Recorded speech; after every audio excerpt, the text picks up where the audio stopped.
हैं, सपना वो नहीं होते जो सोने के बाद आते हैं। सपना वो नहीं होते जो सोने के बाद दिखते हैं। सपने वो होते हैं जो हमें सोने नहीं देते। नमस्ते दोस्तों, आप सभी का हमारे नए वीडियो में स्वागत है। उम्मीद करता हूँ अच्छे होंगे, बहुत ही अच्छे होंगे। ऊपर वाला बहुत ही खराब है, हमारे साथ बहुत ही गलत कर दिया है। कुछ भी अच्छा नहीं हो रहा है।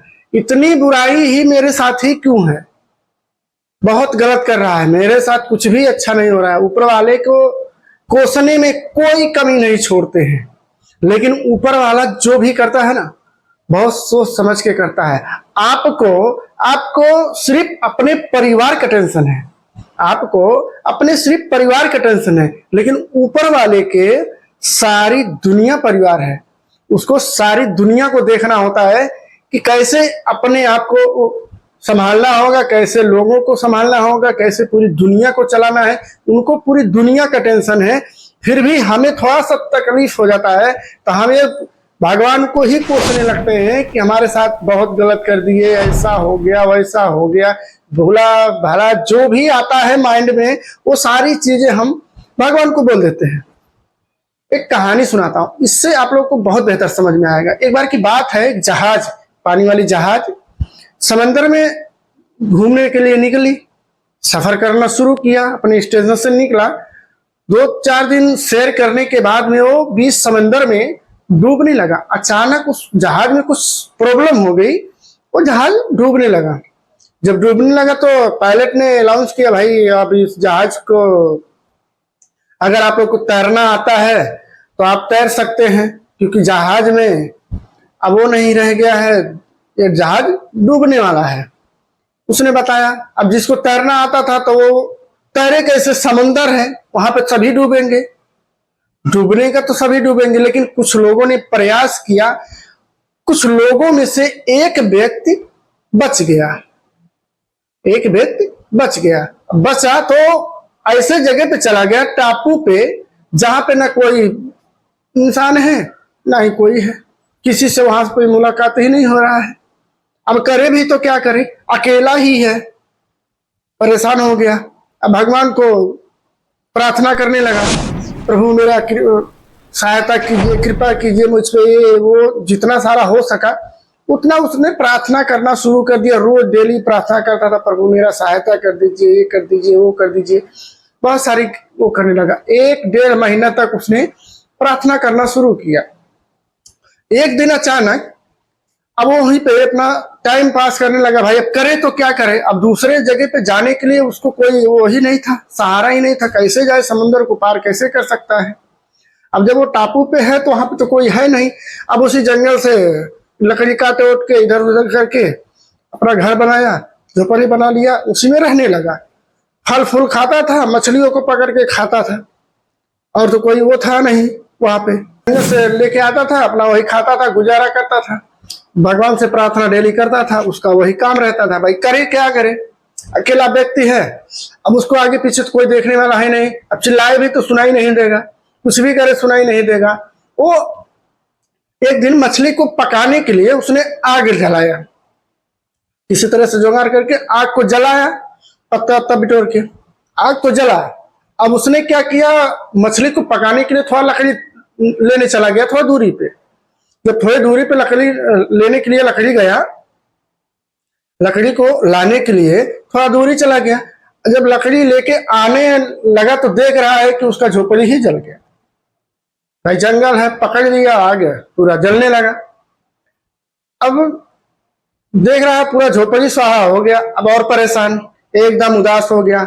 अब उदास होकर भगवान को कोसने लगा, प्रभु आप तो हमारा सहायता तो किए नहीं, अब जो मैंने किया था उसको भी बर्बाद कर दिए। अब बताइए मैं करूं क्या? भगवान को किसी हाल में छोड़ना नहीं है भाई, उनको पकड़ के रखना है, क्योंकि भगवान ही सब कुछ करते हैं, है ना। भगवान सब कुछ करते हैं, लेकिन भगवान की माया क्या है ये तो कोई नहीं जानता है। अगर आज आपके साथ बुरा हो रहा है तो उसके पीछे भी कुछ वजह होगा। आज अगर आपके साथ अच्छा हो रहा है तो उसके पीछे भी कुछ वजह होगा। भगवान जो भी करते हैं बहुत सोच समझ के करते हैं, बहुत वो करके करते हैं कि इसको किस तरह से के तरीके से दिया जाए ताकि ये समझ सके।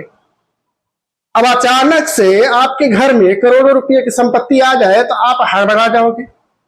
कोई भी व्यक्ति हो, अचानक से इतना पैसा आ जाएगा तो कोई भी हड़बड़ा जाएगा। लेकिन वही पैसा अगर ऊपर वाला किसी माध्यम से देता है, किसी माध्यम से देता है, तो हम समझते हैं कि हमें उसके वजह से मिला, फिर हम कंट्रोल कर सकते हैं। लेकिन अचानक से आ जाए तो हम कंट्रोल नहीं कर सकते हैं, ये चीजें होती हैं। तो ऊपर वाले का उसने कोसना शुरू कर दिया, प्रभु आप तो मेरा सहायता करने के बजाय मेरा झोपड़ी ही जला दिए, इतना निर्दयी हो गए हैं। अब बताइए मैं कहाँ रहूंगा, क्या खाऊंगा, कैसे रहूंगा। अपना पूरा कथा सुनाने लगा। सुनाते सुनाते शाम हो गई। शाम हो गया तो रेत पे ही सो गया। टापू था, समंदर के रेत पे सो गया। सुबह उठ के देख रहा है तो जो पानी वाला जहाज एक उसके पास आके खड़ा है, उसका इंतजार कर रहा है कि सो के उठेगा तो इसको लेके जाएंगे। अब उसका नींद खुला। अब नींद खुला तो उसने देखा कि ये जहाज खड़ी है। अब उसको अपने आप पे ही विश्वास नहीं हो रहा था कि मैं कहां पहुंच गया। अपने आप पे ही विश्वास नहीं हो रहा है कि मैं कहां पहुंच गया। मैं तो टापू पे था, मेरा झोपड़ी भी जल गया, ऊपर वाले ने मेरा सहायता करने के बजाय मेरा झोपड़ी ही जला दिया। अब मैं क्या करूं। तो देख रहा है कि जहाज है। अब कैप्टन आया, वहां से निकला, आके उससे बोला भाई चलो। कुछ दूर जाने के बाद उसके मन में बड़ा उत्साहित था वो कि अचानक मुझे बचाने के लिए कैसे आ गए। उस कैप्टन से, जो जहाज का जो कैप्टन था, उससे पूछा भाई आपको कैसे पता चला कि मैं यहां पे हूं, आपको कैसे पता चला कि मैं इस जगह पे हूं, फंस गया हूं। तो उस कैप्टन ने जवाब दिया आपने कल फायर करके सिग्नल जो दिए थे उसके वजह से हम आए हैं। आपने जो कल आग लगा के फायर किए थे जिसके वजह से हम लोग आए हैं, क्योंकि वहां पे हमें पता चला कि वहां पे कोई इंसान है जो फंस गया है, सिग्नल मिला है, इसके वजह से हमारा कंपनी हमें यहाँ पे पठाई है आपको ले जाने के लिए। उसने कहा मैंने तो बोला आपको नहीं पता है, आप ही ने तो बताया था कि मैं यहाँ पे हूं सिग्नल देके। उसने कहा मैंने तो कोई सिग्नल नहीं दिया, मुझे, मेरे पास तो कोई मशीन ही नहीं है, कैसे मैं सिग्नल भेजूंगा, ना ही मोबाइल है, ना ही कुछ है, ना ही कुछ है, तो मैं कैसे सिग्नल भेजूंगा। उसने कहा जो आपने आग लगाए थे, आग लगा के सिग्नल दिए थे, फायर किए थे, जो फायर सिग्नल किए थे उसकी वजह से तो मैं यहाँ आया हूँ आपके पास। आपने जो सिग्नल दिया था, हमारी कंपनी ने बताया कि उस जगह पे कोई व्यक्ति है, जाके उसको लेके आओ, बचा के लेके आओ। उसको समझ में आया कि जो मेरा कल झोपड़पट्टी जल गया था, झोपड़ी जल गया था, वो भगवान का ही एक माया था, भगवान का ही माया था। क्योंकि भगवान नहीं चाहते थे कि मैं यहाँ पे अकेला रहूं, क्योंकि यहाँ पे अकेला कितना दिन रहूंगा, किसी न किसी दिन मैं बाघ शेर का शिकार हो जाऊंगा। इससे अच्छा है इसको बचाना जरूरी है, इसका झोपड़ी जला देता हूं तो हो सकता है कि कोई आ जाएगा। और वही हुआ। अब ईश्वर की कृपा को समझ नहीं पाया था, जिसकी वजह से भगवान को कोसना शुरू कर दिया था जलने के बाद। जब उसको यह पता चला कि आग के सिग्नल की वजह से वो कैप्टन जहाज लेके आया है इसको बचाने के लिए, फिर उसने भगवान का शुक्रिया करना शुरू किया कि प्रभु आप जो भी करते हैं, आप जो भी करते हैं वो बहुत अच्छा करते हैं। आज अगर मेरे साथ बुरा हो रहा है तो भी बहुत अच्छा है, आपका शुक्रिया। आप अगर मेरे साथ अच्छा कर रहे हो उसके लिए भी शुक्रिया। उसने धन्यवाद देना शुरू कर दिया।